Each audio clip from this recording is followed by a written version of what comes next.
ছুড়ে আস্তে নামো। নমস্কার সবাইকে, আমি রাই। আমার নতুন একটা ব্লগে সবাইকে স্বাগত জানাই। সেদিন ছিল মহাষষ্ঠী, তো রেডি হয়ে বেরিয়ে পড়লাম। সঙ্গে আমার গুটিকে নিয়ে নিয়েছি, ও আমার দিদির মেয়ে। অনেকে আমাকে জিজ্ঞেস করো বা অনেকেই জানো, তো ও হচ্ছে আমার দিদির মেয়ে গুটি। প্রথমের ভিডিও ক্লিপটা দেখে অনেকে ভাবতে পারো যে কি হয়েছে, কখন হয়েছে, কোথায় কি হয়েছে। বলছি সব বলবো, আস্তে আস্তে বলছি। প্রথমেই চলে গিয়েছিলাম বাগুইআটি জোড়া মন্দিরে ঠাকুরটা দেখতে।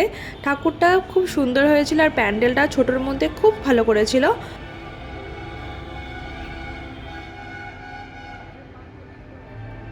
তারপর চলে গিয়েছিলাম 2025-এ দুর্গাপুজোর অন্যতম ভাইরাল প্যান্ডেল আমরা সবাই ক্লাবের প্যান্ডেলটা দেখতে। প্রথম দিকে ভিড়টা একটু কম ছিল, কিন্তু কিছুক্ষণ পর প্রচুর লোকের ভিড় হয়ে যায়, আর আমরা প্রায় 2.5 থেকে 3 ঘন্টা লাইনে দাঁড়িয়ে ঠাকুর দেখতে পারি। তো এর পরের অবস্থা আরও আরও আরও বাজে হয়ে গিয়েছিল, তোমরা আগে দেখতে পারো।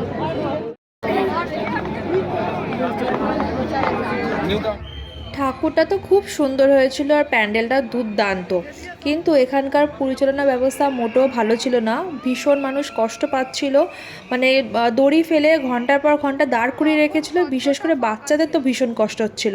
তারপর ঠাকুর দেখে বেরিয়ে আমরা যখন পার্কিং এরিয়াতে আসি, তো আমি নর্মালি ভিডিও তুলছিলাম, তো এখানে একটা মেয়ে বলে উঠলো, প্লিজ পুলিশকে ফোন করো, আমরা এখানে একটু থাকতে পারছি না, লোকে সাফোকেশন হচ্ছে আর সেন্সলেস হয়ে যাচ্ছে। অনেকে ওটা মানে বেড়াজালটা টপকে পাশে আসছিল।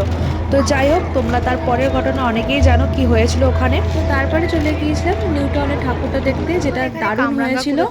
আর এরপরে গিয়েছিলাম সল্টলেকে। সল্টলেকে একটাই ঠাকুর দেখেছিলাম। ভালো কামরাঙ্গা খোঁজা চলছে, সব বাদুড়ে খেয়ে নেওয়া।